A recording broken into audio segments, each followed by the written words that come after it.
Multiple investigations surround the Trump White House right now, meaning a lot of people will be called to spill some info to Congress and to investigators, unless the president can stop them from talking.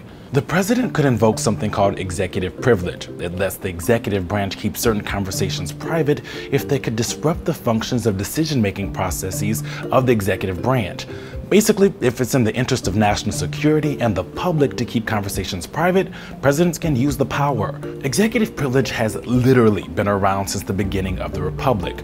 George Washington invoked it to keep information from Congress in 1792. The most infamous case is probably President Nixon's attempt to keep the Watergate tapes away from investigators. And President Clinton tried to use it to prevent aides from testifying in the Monica Lewinsky investigation. The idea of executive privilege isn't in the Constitution, so it can get pretty fuzzy.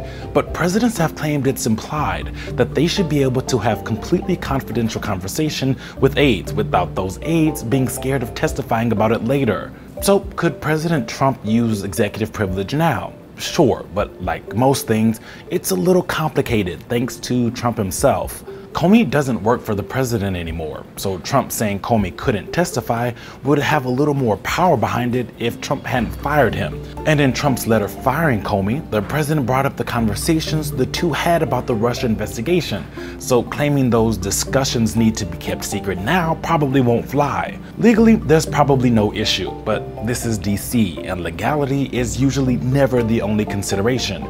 With allegations of a cover-up of the Russia investigation constantly in the mainstream, trying to keep Comey from testifying for any reason is politically risky.